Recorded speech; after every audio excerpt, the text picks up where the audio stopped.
It's Samuel from the Yes to Life show, and today we are preparing high protein black bean brownies without any added sugar.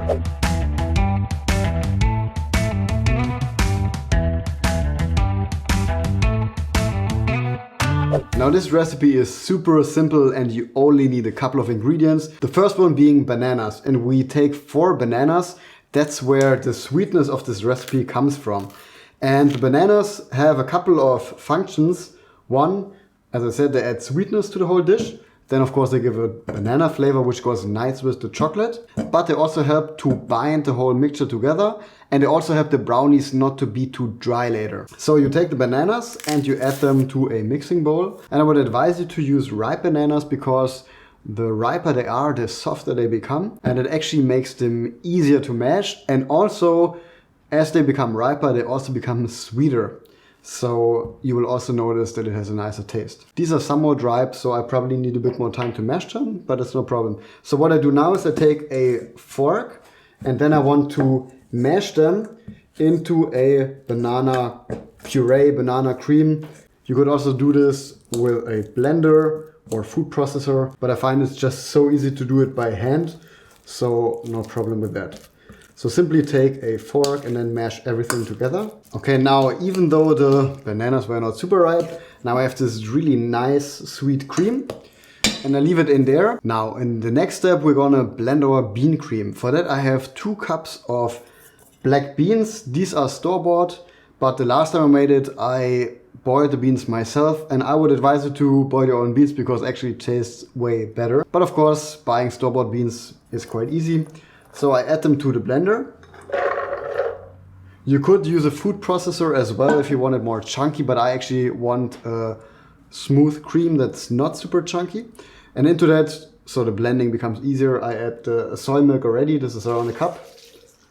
And depending on the consistency that you want, you can later add a little more. Okay, it's perfect. So I'm gonna add it into the bowl. And you see I have this nice dark bean cream. Now if you have a spatula, make sure to use it so you get every last bit of bean cream. And I don't know why, but beans work really well for desserts. In Asia, maybe you've been to Asia or you've been to Asian restaurants, you notice that they have a lot of desserts actually based around beans. So for instance, baos filled with bean creams or soups with beans, all sorts of stuff. So beans really are a great base for desserts. And for this recipe, because it's going to be a chocolate brownie, black beans work really well. But you could probably do this as well with the white beans or with kidney beans.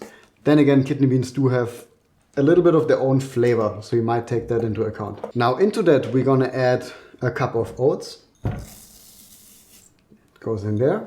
As well as some cocoa powder. This is unsweetened, of course. And now with a brownie, what you later want is, you want a thick mass that is sort of firm on the outside but quite juicy inside. And if you don't add any sort of fat, then it tends to dry out very quickly. So what we're gonna do here is we add nut butter. In this case, peanut butter. The last time I made these, I used sunflower seed butter, which is my personal preference, and I think Luca's as well, but it's sometimes difficult to get it. Now you can use any type of nut butter that you want. Peanut butter, of course, has a strong flavor of its own. So I add it in there. This is around 2 big tablespoons. You can eat more to make it creamier, but I think 2 tablespoons is fine. Now last time when I used the sunflower seed butter, I used peanuts. Right now I have peanut butter inside, so I'm actually going to use sunflower seeds. Flip it around. And that adds some additional crunch and protein later. Now a tiny bit of cinnamon. And then you can add some salt, just a pinch to bring out the flavor. I will really add just a tiny bit because I've tasted the peanut butter and it's already a bit salty.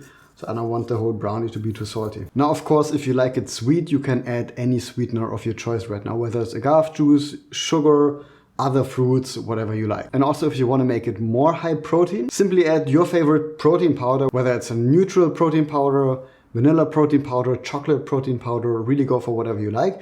You then just might have to adjust the consistency later because the protein powder will probably take up some of the liquid. So you might have to add more soy milk later. And then again, we're using soy milk because it is the milk with the highest amount of protein. We use unsweetened soy milk, but feel free to go for whatever plant-based milk that you like. We've noticed that a lot of people are fans of almond milk, others love oat milk, for instance. Go for what you find the best. And then make sure to mix everything very well. Now lastly, and this is completely optional, you can add some cocoa nibs. They will add some more chocolate flavor. They are quite bitter, but they go nice with the sweetness of the banana. And they add some crunchiness to the brownies.